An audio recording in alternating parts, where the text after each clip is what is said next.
આપણા માટે એક મોટો આનંદનો વિષય છે અને એ લેબગ્રોન ડાયમંડ થકી આપણને એક બહુ ઉજ્જવળ શરૂઆત થઈ છે. હવે જ્યારે હું કહું છું કે લેબગ્રોન ડાયમંડ અને નેચરલ ડાયમંડ એને આપણે કોમ્પિટિટર ન ગણીએ, એને હું કોમ્પ્લિમેન્ટરી ગણું છું. એ શા માટે ગણું છું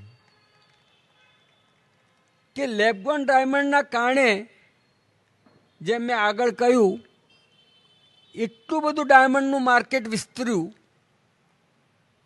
100 ગણું, 200 ગણું, 500 ગણું ક્યાં સુધી વિસ્તરશે એ કલ્પના કરવી પણ મુશ્કેલ છે, પણ ઝડપથી વિસ્તરી રહ્યું છે. એટલે લેબગ્રોન ડાયમંડનો તો ફાયદો ખરો, પણ હું તો કહું છું નેચરલ ડાયમંડનો પણ ફાયદો. કારણ જે ડાયમંડ લેવાના જ નહોતા કે ડાયમંડ લેવાનો જે વિચાર જ નહોતા કરતા એ ડાયમંડ લેતા તો થઈ ગયા. હવે ડાયમંડ આટલા બધા લેતા થાય એટલે સીવીડી ડાયમંડ, આપણે લેબગ્રોન ડાયમંડ પ્રસંગ માટે બીજી રીતે રોજબરોજની રિક્વાયરમેન્ટ જે ગણો લેવાતા ગયા. પણ એ જ લેબગ્રોન ડાયમંડ લેવાવાળા ના ઘરે દીકરીની આજે બર્થડે આવે છે ત્યારે એને થાય કે મારે કંઈ સ્પેશિયલ વસ્તુ આપવી છે. પછી એની વાઈફ હોય, એની બર્થડે હોય, મધર માટે હોય, ત્યારે કંઈ સ્પેશિયલ વસ્તુ આપવાનું મન થશે. તો એ આપવાનું મન તો સ્પેશિયલ શું આપવું? તો એમ થાય ભાઈ ચલો એક નેચરલ ડાયમંડનો એક હીરો આપીએ. આવો જે વિચાર આવશે તો તમે ડાયમંડ આ લેબગ્રોનના કારણે એટલું બધું વિસ્તાર્યું છે કે એમાં થોડું થોડું પણ જો વિચારશે તો આ નેચરલ ડાયમંડ માટે પણ બહુ મોટું માર્કેટ ઊભું કરી નાખ્યું છે. એટલે આ લેબગ્રોન ડાયમંડે હજારો માણસો, લાખો માણસોના માટે એમ્પ્લોયમેન્ટ તો ઊભી કરી છે કે કરશે. સાથે સાથે આ રીતે નેચરલ ડાયમંડ માટે પણ પૂરક થશે.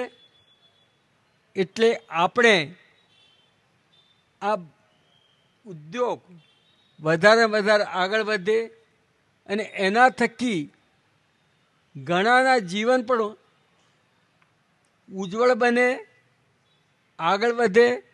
અને સાહસિકો, આપણા સાહસિકો માટે મારે કહેવું જોઈએ કે દુનિયાના ગમે તે ખૂણામાં જ્યાં પણ હોય ત્યાં માર્કેટ શોધવું અને ત્યાં સુધી આપણી પ્રોડક્ટને પહોંચાડવી અને જે રીતે કામ કરી રહ્યા છે એ બધું જોઈએ છે. અને એમાં નવી પેઢીને પણ હું જે જોઉં છું અને જે એમની સાહસિકતા અને કોઈ પણ કામ કરી છૂટવાની જે એમની તમન્ના, આ બધું જોઉં છું ત્યારે મને એમ લાગે છે કે આપણા ધંધાનું ભાવિ ખૂબ જ ઉજ્જવળ છે અને એ વધારે વધારે ઉજ્જવળ બને એવી શુભકામના આજના આ પ્રસંગે આપના સ્નેહમિલન નિમિત્તે આપ સૌ સાથે વાત કરવાનો મોકો આપવા બદલ શ્રી બાબુભાઈ અને એમના સૌ સાથીજનોનો ખૂબ ખૂબ આભાર માની મારી